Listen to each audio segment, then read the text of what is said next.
Good morning everyone. तो आज हम स्टार्ट करने वाले हैं calculation bye quadrilateral speed time curve. तो स्पीड टाइम कर्व हम लोगों ने स्टार्ट किया हुआ था, जिससे सबसे पहला ट्रेपेजियम मेथड से देख लिया था कि क्या क्या वैल्यू आते हैं जो कि मेन लाइन सर्विस के लिए इस्तेमाल किया जाता है mostly.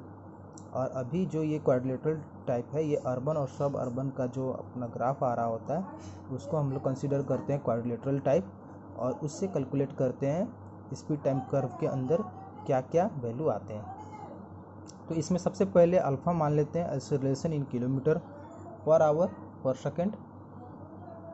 Beta C coasting retardation in kilometre per second, यानी ये जो कोस्टिंग रिटार्डेशन है वो वाला पार्ट। और बीटा है braking retardation in kilometre per hour per second, ये वाला बीटा।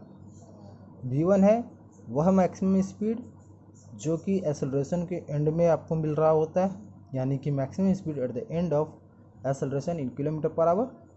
और V2 है speed at the end of costing in kilometre per our, मतलब कोस्टिंग पार्ट के बाद जो एंड में हमें मिलता है वह स्पीड हमारा V2 है।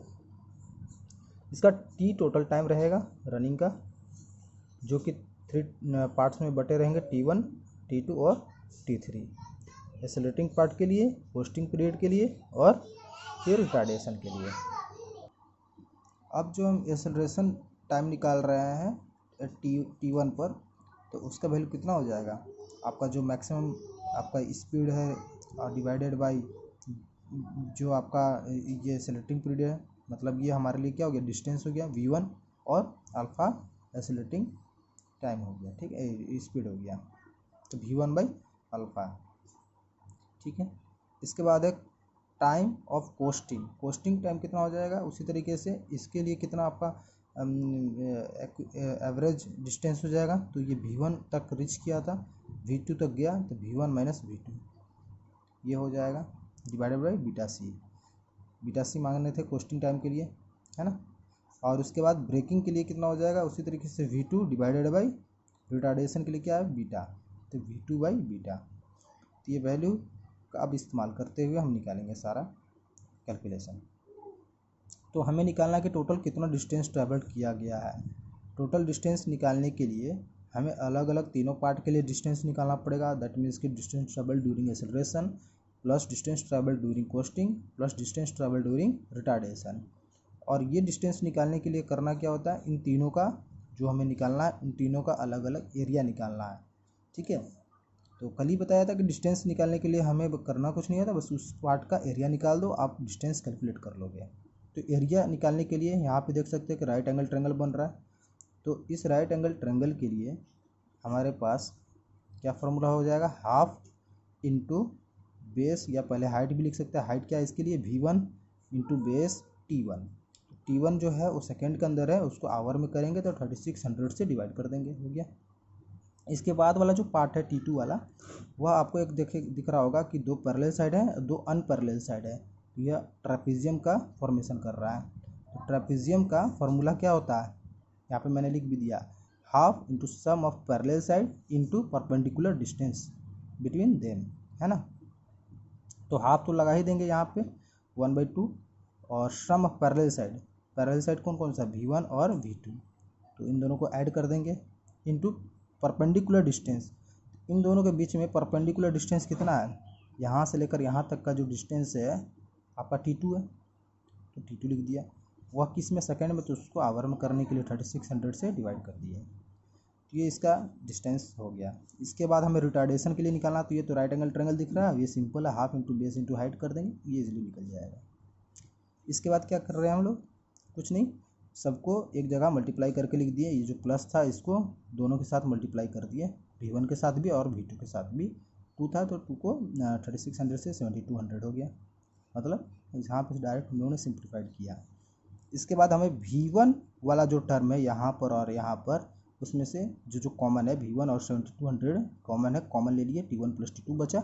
उसी तरीके से यहाँ पर V2 बाई 7200 कॉमन लिए और T2 प्लस T3 हुआ।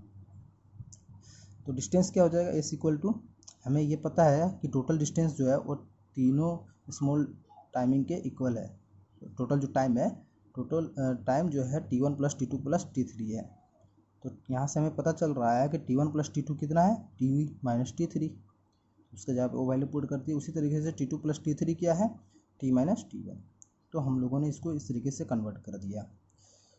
इसके बाद क्या हो रहा है यहाँ पर कि जो स्पीड है, डिस्टेंस है एस इक्वल टू, यहाँ से हम लोगों ने अलग अलग मल्टीप्लाई करके, मतलब ब्रैकेट के अंदर मल्टीप्लाई पहले किया, इसको इससे मल्टीप्लाई किया, इसको इससे मल्टीप्लाई किया, फिर इसको इससे मल्टीप्लाई किया, फिर इसको इससे मल्टीप्लाई किया।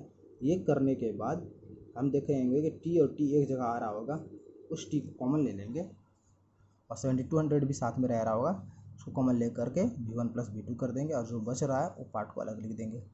ठीक है। इसके बाद हम क्या कर रहे हैं कि T3 और T1 जो स्टार्टिंग में वैल्यू निकाले थे, आप देख रहे होंगे T3 और T1 का जो वैल्यू निकाले हैं V1 बाई अल्फ़ा और V2 बाई बीटा, उसको यहाँ पर पुट कर रहे हैं। इसमें और कुछ नहीं किए हैं, बस उसका वैल्यू को पुट कर दिए। T3 की जगह पे V2 बाई बीटा, T1 की जगह पर V1 बाई अल्फ़ा। इसके बाद हम इसमें इसको और मल्टीप्लाई करके सिंप्लीफाइड कर दिए, इन दोनों को मल्टीप्लाई कर दिए, है ना। नेक्स्ट हम लोगों ने क्या किया है कि यहाँ पर ये जो 7200 आ रहा है, यहाँ पर भी है, यहाँ पर भी है, यहाँ पर भी है, इसको हम कॉमन ले सकते हैं और ये 7200 को फिर क्रॉस मल्टीप्लाई करके डिस्टेंस एस के साथ मल्टीप्लाई कर दिए। ठीक है। बचा क्या, T into V1 plus V2 minus V1 V2 दोनों जगह तो कॉमन ले लिए। कॉमन लेने के साथ ही 1 बाई बीटा यहाँ पे बचा, जिसको बाद में लिखे हैं, कोई दिक्कत नहीं है। और ये कॉमन ले लिए तो यहाँ माइनस के जगह पे प्लस हो जाएगा और 1 बाई अल्फ़ा बचा, है ना। नेक्स्ट हम लोगों ने क्या किया कि आपको यहाँ पे देख रहे होगे कि T2 का वैल्यू है V1 minus V2 divided by beta C. तो अगर मैं बोलूँ कि V2 का वैल्यू यहाँ से क्या होगा, तो यही होगा ना कि बीटा सी इसके साथ पहले मल्टीप्लाई और इसको फिर आप V1 को उस तरफ ले जाओगे, या V2 को आप पॉजिटिव कर लो और इसको इधर साइड लिया, तो V1 माइनस T2 बीटा सी हो जाएगा। V2 equal to V1 minus beta C into T2। तो इस चीज़ को हम लोग यहाँ पे लिखे हैं।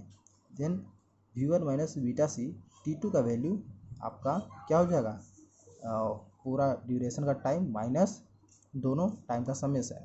सम को हम लोगों ने ब्रैकेट के बाहर निकाल दिया, तो दोनों जगह माइनस रिप्रेजेंट कर दिया है। ठीक है। नेक्स्ट क्या हो जाएगा, V1 minus beta C T minus दोनों का वैल्यू पुट कर देंगे। V1 बाई अल्फ़ा है ये, और ये है V2 बाई बीटा। देन क्या कर रहे हैं, यहाँ पर आप देखोगे कि इस ब्रैकेट को इसके साथ मल्टीप्लाई करेंगे, इसको इसके साथ मल्टीप्लाई करेंगे और इसको इसके साथ भी मल्टीप्लाई करेंगे। तब क्या हो जाएगा कि यहाँ तो प्लस हो जाएगा, यहाँ भी प्लस हो जाएगा और बीटा सी सभी के साथ आ जाएगा, है ना।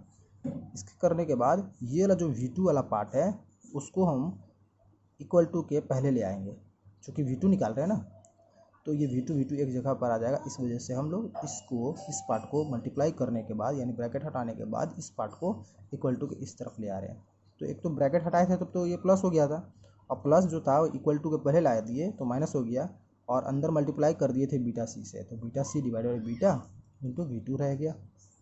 V2 ये वाला, V2 minus this one equal to जो बच गया, मतलब ये वाला पार्ट तो हम लोग उस तरफ ले जा चुके थे, अब बचा केवल ये वाला पार्ट, तो V1 minus beta C into T minus V1 by alpha.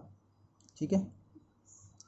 इसके बाद क्या किए कि V2 यहाँ से कॉमन ले लिए, V2 निकाल रहे हैं तो V2 यहाँ से कॉमन ले लिए, बचेगा क्या, 1 minus beta C by beta, 1 minus beta C by beta बचेगा, जो इसको इक्वल टू के बाद ले जाएंगे तो डिवाइड के रूप में आ जाएगा। तो इस तरीके से हम क्या किए, V2 का वैल्यू निकाल लिए, और इक्वेशन नंबर 3 यहाँ पे जो 11.3 वहाँ से देख सकते हैं कि एस का वैल्यू भी निकल रहा है, तब जब आपके पास V1 का वैल्यू अल्फ़ा बीटा का वैल्यू दिया रहे, या V2 का वैल्यू भी दिया रहा है। V2 नहीं दिया रहा है, आपके पास V1 का वैल्यू दिया हुआ, अल्फ़ा बीटा दिया हुआ, तो पहले V2 यहाँ से निकाल लेंगे, फिर उसका वैल्यू वहाँ पुट करके एस का वैल्यू निकाल लेंगे।